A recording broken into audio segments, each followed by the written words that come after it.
Morning, everyone. John Pinick with the Mojave Valley Daily News. This is your daily dose for Tuesday, March 2nd, Taco Tuesday. Remember, the daily dose is brought to you by the Tri-State Radiology Center in Fort Mojave, Arizona. Don't wait weeks for an appointment at a local hospital. Tri-State Radiology Center offers you same-day or next-day appointments. They're open Monday through Friday from 8 a.m. till 5 p.m. and accepts most all insurances. Remember, for all your radiology needs, call Tri-State Radiology Center, where your image means the world to us. All right, Taco Tuesday, very exciting. This is sponsored by Street Tacos down there by O'Leary's. We've got, they're open today, huh? Dollar Tacos? Yeah, so we'll be heading out there later on. Gotta mention Mojave Daily News. The Mojave Daily News? Yes, I'm with the Mojave Daily News. You want a dollar taco. Oh, yeah, okay. So go to Street Tacos tonight, get your dollar taco, mention the Mojave Daily News. That way they'll keep sponsoring us. All right, our top story, complaints target Oatman Fire Service. If you didn't get the chance, we had two videos over the last couple of weeks. One from Tim McCarthy, who is part of this group of Oatman residents that are having issues with the Oatman Fire Department. And then on last Friday, this past Friday, we had Kathy Jenkins and Mike Mauti, I think his name was, from the Oatman Fire Department. She's the fire chief out there, kind of giving their side of the story. Now we got a story here about a little bit more detail. One of the things that has happened, group of residents and business owners that are unhappy with the Oatman Fire Department and have some questions about what's going on over there. They, a while ago, a couple months ago in January, they requested that everyone on the fire board, the fire chief, all the fire personnel, they all step down and resign immediately, or else they were going to be filing a complaint. They did not step down, and last week, binders of documents and photographs were taken to the Phoenix, Arizona Attorney General's office, along with the office of Sonny Borelli, our state senator, and the FBI. It's all a bunch of information about all the things that have been going on at the fire department. They got a long list of complaints that we went through. You can go through it in here, but fraud and embezzlement, unlawful use of fire department funds and resources, abuse of power. There's a bunch of things in here. They also complained about the condition of the facility, but they had since cleaned that up. So I urge you to read the story. There's some quotes in here from, I think his name is Steve Tobin, one of the board members, about some of his concerns. But there's a lot more information in here about it. Also, go to our YouTube page and check out our videos on that. They're under Valley Voices. So if you go to YouTube, you'll see the categories. There's Valley Voices. Click on that, and you can see those two interviews. All right, we are happy to announce we have a new editor. His name is Mike Boyd. Mike is started with us yesterday. He's very accomplished. He's spent some time at MSN on the digital side. He worked with the MSN Finance app. He was with the MSN News team, MSN Money, but he's been a journalist for quite a while. There you see a picture of Mike. So he is our new boss, mine and Jeff's new boss, and we welcome here. I had a chance to meet with him a little bit yesterday and discuss some of the things that we do, and I like to hear what it is that he is interested in doing, what we have going on. So We want to welcome Mike. yeah, if you see him out in the community, please welcome him. He's got a long story in here introducing himself, so please read through that. And then it also has his contact information in there. He's looking to get your input as to what you'd like to see changed here at the newspaper, as long as those changes don't include getting rid of us, right, Jeff? That's right. All right. Our next story, drive-through expansion addresses traffic flow. That's the McDonald's story here. It's mainly just talking about the changes. If you've ever gone into City Square there and you either go to the Perkins or you go to the McDonald's or you go to Dutch Brothers, it's just a real kind of jumbled mess there. So McDonald's stepped up and made some changes to it so that if you're trying to go into Perkins, you don't get stuck in that McDonald's line, which sometimes goes all the way out to the driveway there. That gets pretty rough. So some changes there for that. It kind of addresses the traffic flow. That's pretty nice. County working with Cinema and Gosar to get more COVID-19 vaccine. We told you last week that we're getting 8,000 vaccines this week. That we don't know that that's a long-term thing, but we have a story here about our Board of Supervisors and Denise Burley working with our state senator Kirsten Sinema and Paul Gosar to get us some more vaccines or keep that up. It said right now we've had an allocation of 39,700 with the 8,000 that are coming in this week, and they've administered 30,119 already. So they've already used 95% of those, which is about right. That's pretty typical. So a couple of them, Supervisor Gould, who handles Fort Mojave, Mojave Valley, and into the very edge of Lake Havasu, noted his frustration because of our frustration with getting the supplies in here. It seems to be moving a lot quicker now that they've opened it up to 1B. They seem to be going a lot better. One of the things that they announced is that there's going to be a drive-through vaccine event tomorrow over at the Anderson Fieldhouse. Safeway Pharmacy and the Mojave County Department of Public Health are putting it on.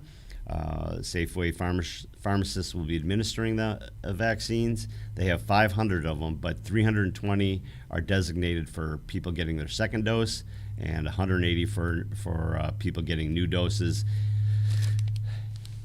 Appointments are required, just like all the rest of these, along with proof that you're either in 1A or the 1B phases, including service occupations, fire and police and that protective service occupations, education, child care workers, and adults over the age of 65. So you're going to have to prove that you're in one of those.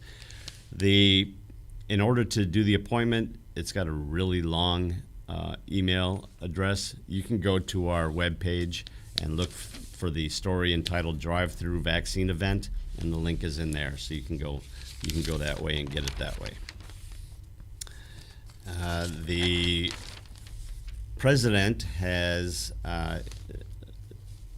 his $1.9 trillion COVID relief bill is expected to start being worked on tomorrow by the Senate. We got a big story in here, minimum wage hike, all but dead, and big COVID relief bill. There's still people like Bernie Sanders trying to get it pushed back in. He had urged the Senate to ignore the fact that the parliamentarian said that legally they can't put that $15 wage hike into the bill. He's still pushing them to ignore that and go ahead and do it. But it looks like if that is pushed in there that it will fail.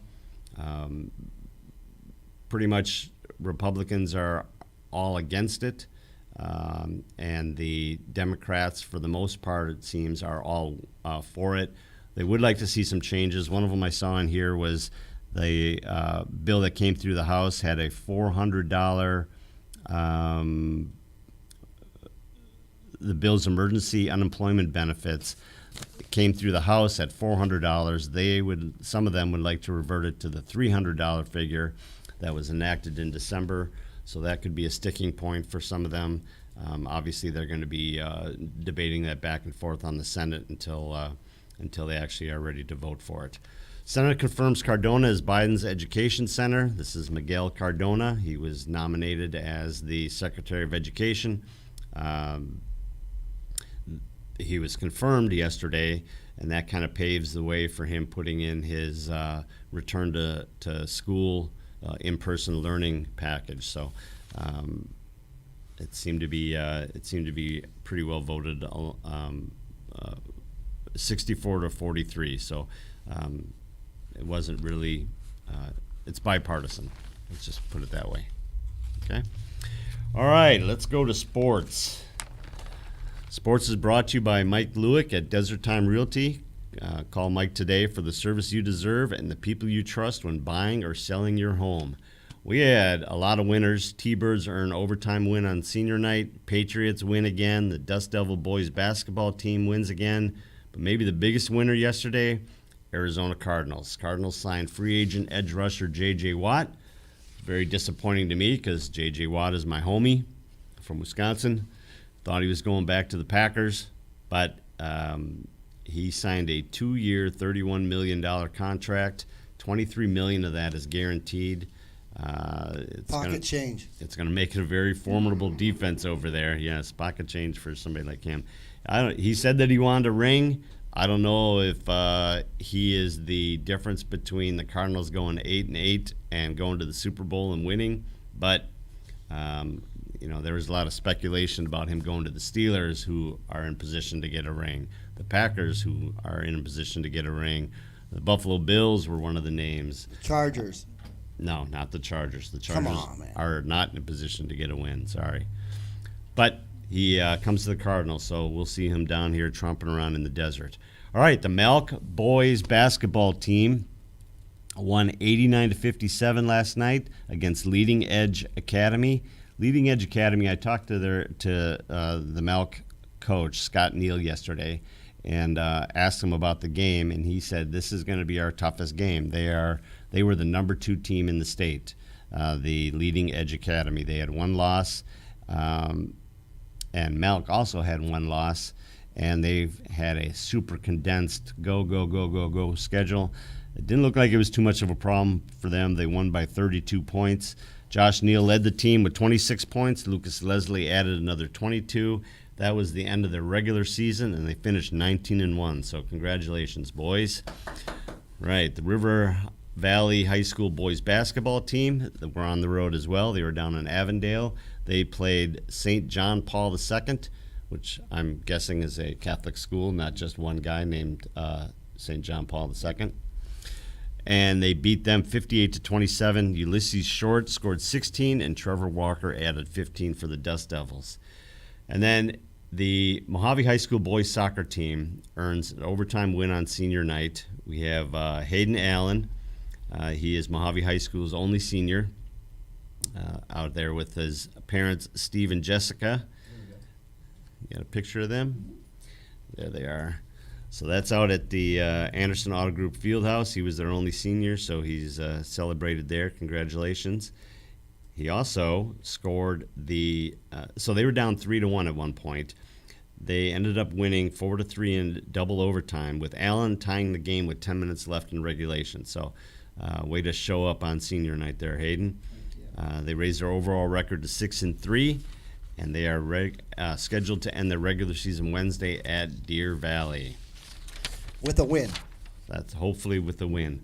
We got a nice picture here of some of our local BMXers. It's in the paper today. They pulled in a pile of trophies at the state qualifier a couple weeks ago, February 20th, at Black Mountain BMX in Phoenix.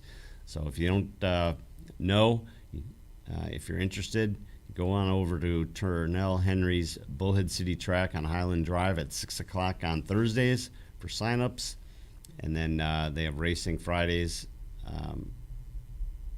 with signups at 6 p.m. Fridays, followed by racing at 7. So practice on Thursday, signups and racing on Friday. All right, in weather. Weather is brought to you by Living Waters Hospice, your hometown hospice. Together we can make a difference. We are in for some beautiful weather over the next few days. You see there we got today sunny with a high around 75. Tomorrow it's going to reach 80. A little blip Thursday at 73, and then the weekend in the mid-80s and sunny. So we got some beautiful weather coming ahead for us. All right, we got any questions here? Let's see. Welcome, Somebody J.J. was saying Watt. something about let me get back up here. Oh, so newspapers on Saturdays and Monday. No, not yet. We have we don't have a separate paper on Saturday. We have a Friday, Saturday edition, and Monday's paper. If you get the paper, you have access to our electronic version. So we don't have a print version on Monday. That was something that went away with the pandemic, with advertisers going away. Don't know if it's something that is going to be in the long term, or if we're going to go back to a print one as of right now. that would be an option. Call Mike Boyd. Call Mike Boyd. Get the He's right here. His email is at the end of it. It's mikeboyd@nwppub.com. You can email him. You can give him a call here at the paper and tell him that you would like to see Mondays come back, and he can fight that fight with the general manager and ownership, because I'm not. Another person said on Channel 3 News starting today at noon, it's 55 and older. Now, is that... That's the state of Arizona Okay, thing. I was going to but- say that's not Nevada.